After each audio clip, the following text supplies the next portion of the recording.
Dream 11 पर team बनाओ और मौका पाओ रोज 3 करोड़ जीतने का। माई सर्कल 11 पर टीम बनाओ और मौका पाओ रोज 3 करोड़ जीतने का। आजकल ये एड्स मुझे इतनी ज्यादा दिखाई दे रही हैं जिसकी कोई हद नहीं, और आई एम श्योर आपको भी ये उतनी ज्यादा दिखाई देती होंगी। और इसमें ये बात हमारे बड़े बड़े सेलिब्रिटीज और क्रिकेटर्स, जो कि बहुत लोगों के आइडियल भी हैं, वो आकर कह रहे हैं, जो कि सरासर झूठ है। इन सारे फैंटेसी ऐप्स पर, बेटिंग ऐप्स पर आज तक कोई सही मायने में करोड़पति नहीं बना है और ना बन सकता है। ये बस आपको करोड़पति बनने का सपना बेचती हैं और खुद पैसा कमाती हैं। इस पे आपको करोड़पति बनने का चांस भले 0.0001% हो, लेकिन आपके कंगाल होने का चांस अच्छा खासा है। और इन सब चीजों को जानने के बावजूद भी आपके फेवरेट सेलिब्रिटीज, आपके आइडियल क्रिकेटर्स जिनके आप फैन हैं, वो आपको इस जाल में फंसाना चाहते हैं सिर्फ कुछ पैसों के लिए। तो चलिए इस वीडियो में जानते हैं कि आखिर क्यों ये क्रिकेट फैंटेसी ऐप आपको कभी करोड़पति नहीं बना सकती। सिर्फ आपको क्या, किसी को भी नहीं बना सकती, उल्टा ही आपको बर्बाद जरूर कर सकती है अपनी एडिक्शन से। और कैसे ही सेलिब्रिटीज और क्रिकेटर्स जिनके करोड़ों लोग फैन हैं, इन्हें उसकी सच्चाई जानते हुए भी इन सारे लोगों को इस बंदर में झोंक देने को भी तैयार है सिर्फ कुछ पैसों के लिए। चलिए जानते हैं। आज के समय में ड्रीम 11 इंडिया की बिगेस्ट फैंटेसी क्रिकेट ऐप है। इसके लगभग 200 मिलियन यानी 20 करोड़ रजिस्टर्ड यूजर्स हैं। और साल 2023 में इसका ऑपरेटिंग रेवेन्यू जानते कितना था? 6,384 करोड़ रुपए, जो कि अपने पिछले साल के रेवेन्यू से 66% ज्यादा था। सोचिए कितना सारा पैसा जा रहा है इन बेटिंग ऐप्स के पास हमारे भारत के लोगों से।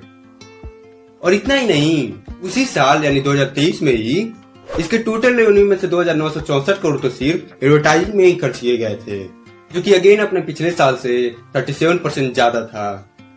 और इसीलिए आप इनके इतने सारे एड्स देख पाते हो। और ये दोनों डेटा तो साल 2023 के थे। 2024 में तो और भी बड़ा होगा। और आज तो फिलहाल 2025 चल रहा है और हम इनका मैसिव एडवर्टाइजमेंट तो देख ही पा रहे हैं। तो आखिर ये फैंटेसी ऐप्स आपको करोड़पति क्यों नहीं बना सकती?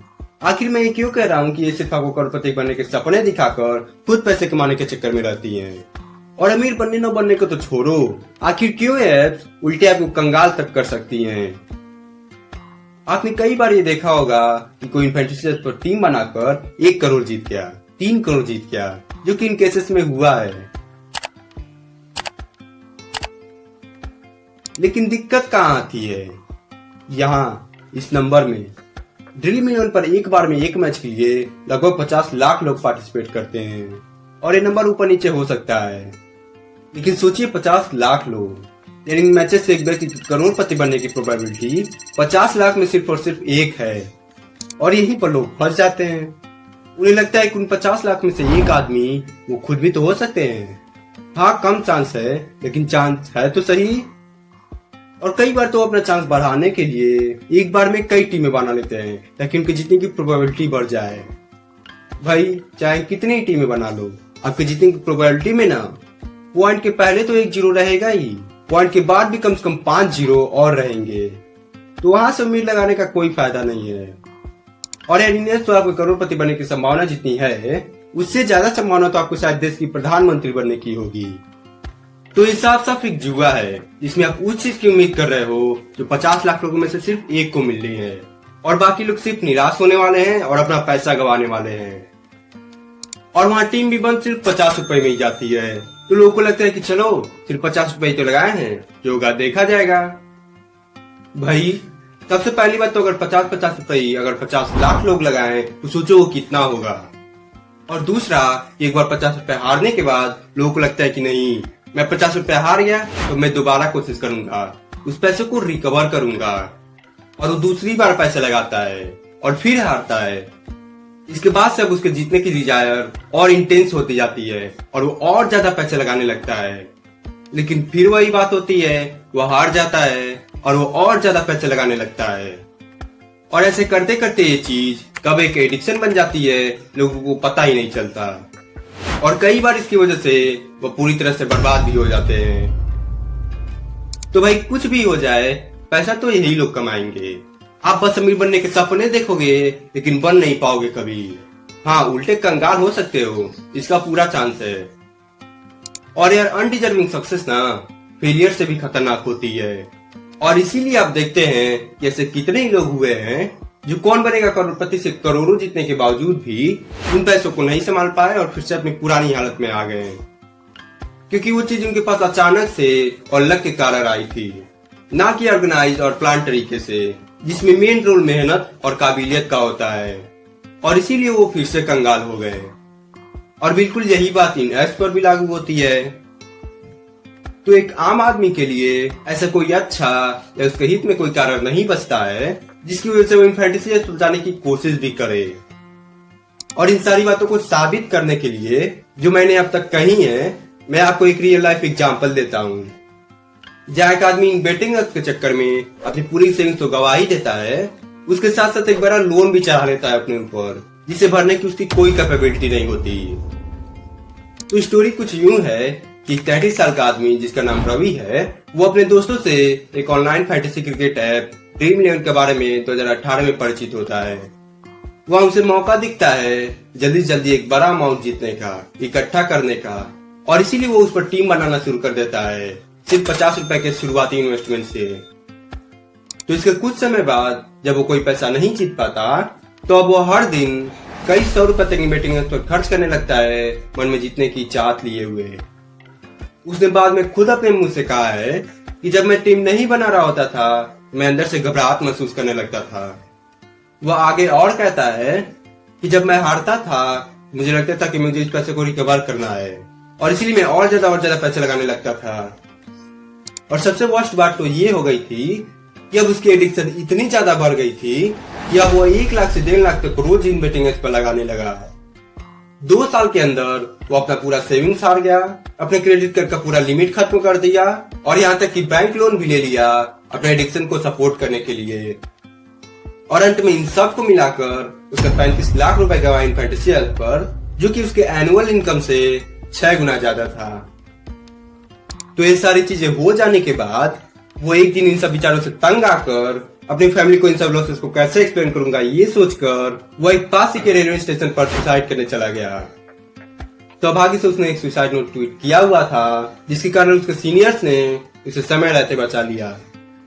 इसके बाद वो 20 दिनों तक कोलकाता में एक साइकियाट्रिक इंस्टीट्यूट में रहा, जहाँ डॉक्टर्स ने उसके डिप्रेशन और एडिक्शन दोनों का इलाज किया।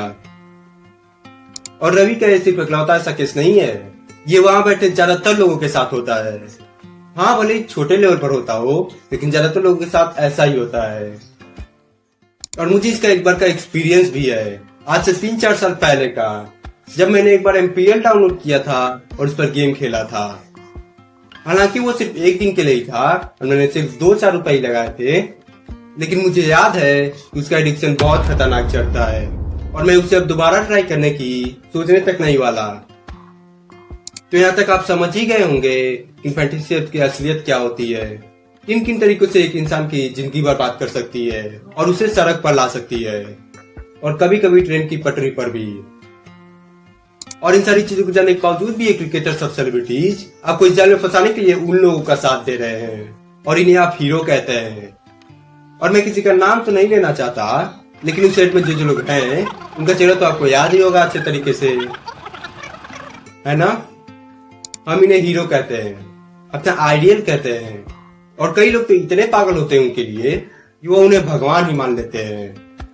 लेकिन अब आप खुद ही अपनी आंखों से देख लीजिए कि जिन लोगों के आप इतने बड़े फैन बने पड़े हो, जिन्हें आपने सेलिब्रिटी बना रखा है, वो आपको क्या समझते हैं, आपके साथ क्या कर रहे हैं, आपको किस दिशा में ले जाना चाहते हैं। और बाकी लोगों का तो क्या ही कहना, उनका तो पता है मुझे, लेकिन आमिर सर से ये उम्मीद नहीं थी।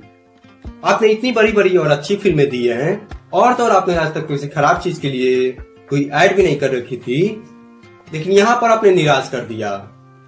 3 इडियट्स मेरे फेवरेट फिल्मों में से एक है, और आपकी और भी बहुत सारी फिल्में मुझे बहुत ज्यादा पसंद है। वो मुझे बहुत कुछ सिखाती हैं, और सिर्फ मुझे ही नहीं, बाकी करोड़ों लोगों को भी बहुत कुछ सिखाती हैं। लेकिन आपने ये ऐड करके अपने खुद के रेपुटेशन को ही खराब कर दिया है, और शायद क्या पता आगे चल के बहुत लोगों की जिंदगियों को भी। और ये क्रिकेटर, इनका क्या ही कहना, सेलिब्रिटीज से ज्यादा पागल फैंस तो आजकल इन क्रिकेटर के होते हैं। जो भी देखो आजकल इन क्रिकेटर का फैन हुआ पड़ा है, कोई CSK का, कोई RCB का, तो कोई मुंबई इंडियंस का। एक फ्रेंड सर्कल में अगर कोई कह दे कि मैं मैच नहीं देखता तो उसे ऐसी नजरों से देखेंगे जैसे कि वो एक एलियन हो। मैं ये चीज अपने आसपास देखकर आश्चर्य हो जाता हूँ कि एक बंदे को कौन सा प्लेटफॉर्म कौन से शॉट्स अच्छे तरीके से खेल लेता है ये पता होता है, किसने किस मैच में किस ओवर में एग्जैक्ट किस बॉल पर कौन सा शॉट मारा ये पता होता है। और यहाँ तक कि इंडिया का तो छोड़ो, इंडिया के बाहर के भी मैंने जिन जिन प्लेयर को आज तक नाम तक नहीं सुना उनका पूरा पूरा बायोडेटा तक पता होता है। बताओ, ऐसे ऐसे तो फैंस हैं क्रिकेटर्स के हमारे इंडिया में, और इसीलिए ये लोग इनका जमकर फायदा भी उठाते हैं। एक आईपीएल प्लेयर की जर्सी पर ही ऊपर से लेकर नीचे तक, आगे से लेकर पीछे तक जहां नजर जाएगी ऐड ही ऐड होते हैं, और वो भी किन चीजों के, इन्हीं ऐड के। क्योंकि वो भी जानते हैं यार कि अगर कोई अपना इतना सारा टाइम इन फालतू की चीजों पर दे रहा है तो पक्का वो हमारे ऐप पर भी आएगा और हमें भी अमीर बनाएगा। और इसीलिए वो इन क्रिकेटर्स को अपने एडवर्टाइजमेंट के लिए इतने सारे पैसे भी देती है। तो बात कुल मिला कर ये है कि ना ये कंपनीज बाज आने वाली हैं लोगों को जुआ सट्टा खिलाने से, और ना ये सो कॉल्ड सेलिब्रिटीज इन कंपनीज के लिए ऐड करने से। तो अगर आपको इन सब चीजों से बचना है तो भाई आपको खुद ही जागरूक होना पड़ेगा। अगर आप इनके मायाजाल में फंसकर अपने पैसे गंवाते हैं या अपना जीवन बर्बाद करते हैं तो उसकी जिम्मेदारी आपके अलावा और कोई नहीं लेने वाला। ना ये कंपनीज, ना ये सेलिब्रिटीज, ना आपकी फैमिली, ना ये सोसाइटी, और ना ही मैं। तो आपको बच के तो खुद ही रहना पड़ेगा इससे, और कोई रास्ता नहीं है। क्योंकि अगर आप इस दुनिया में आए हो तो इसकी बुराइयों से आपको लड़ना तो पड़ेगा ही, वरना जी नहीं पाओगे। और इन सब चीजों से बच के रहने का सबसे बेस्ट तरीका जानते क्या है? अपने लिए एक अच्छा सा काम ढूंढना। क्योंकि वो कहावत तो आपने सुनी ही होगी कि खाली दिमाग शैतान का घर होता है। बस अगर आप अपने दिमाग को खाली रखेंगे तो ऐसे शैतान तो आपके दिमाग में घर बनाने की कोशिश करेंगे ही। बाकी डिसाइड आपको करना है।